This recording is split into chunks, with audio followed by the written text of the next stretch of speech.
Ji sir. Okay, so what we were discussing, I told you that when you have so much hunger and you are eating food, with the passage of time, every passing minute, every what we say that every bite, your hunger start decreasing. Am I right? Your जी hunger sir. start decreasing.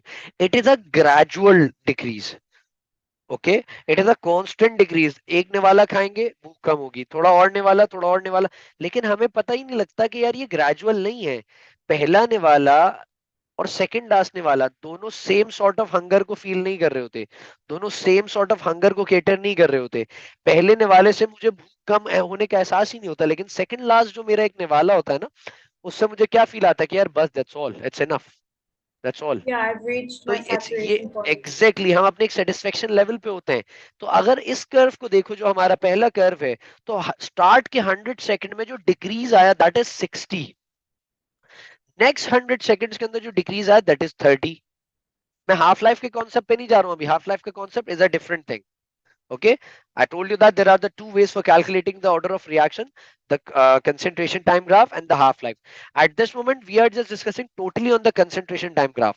तो मैं क्या देख रहा हूँ कि यार एक तो मेरे पास बहुत ज्यादा चेंज आया फौरन से। इनिशियली हमेशा रेट ऑफ रिएक्शन फास्ट होता है, सही। इनिशियली हमेशा जो कन्वर्जन होता है रिएक्टेंट का प्रोडक्ट में, दैट इज फास्ट। व्हाई?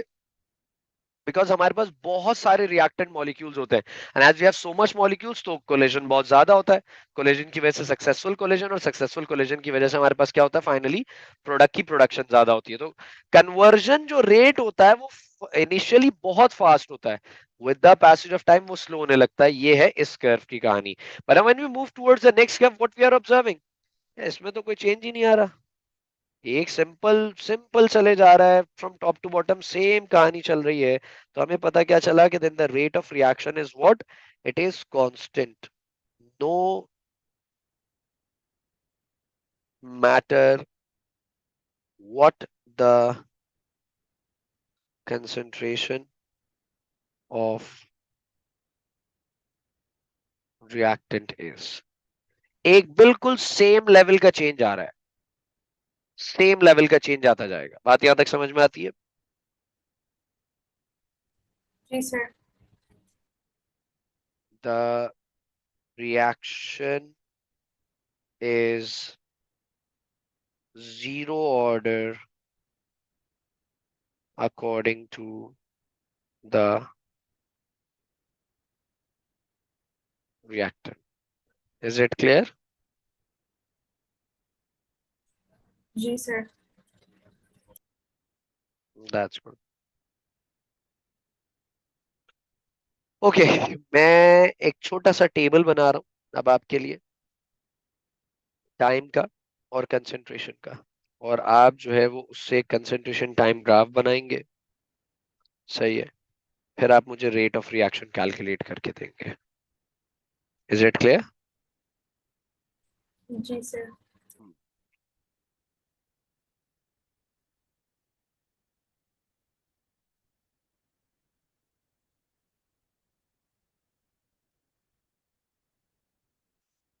अरे भाई साहब,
Okay, भाई, let's see what it is.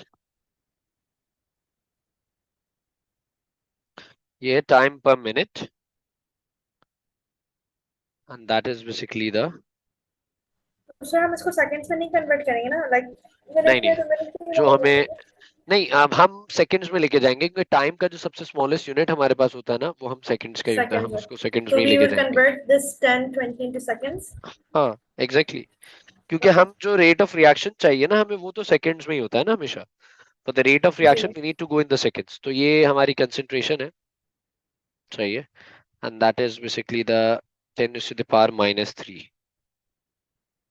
Her value के आगे आपने if you are putting the value so it's like 10 to the power -3 है, mole into DM inverse cube.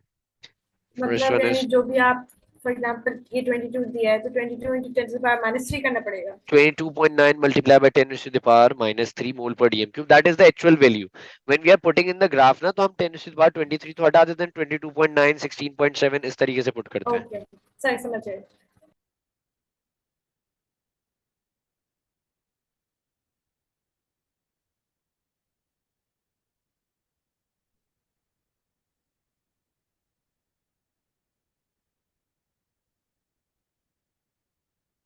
तुम्हारा वो टेस्ट किस चीज का था शाने तेरा?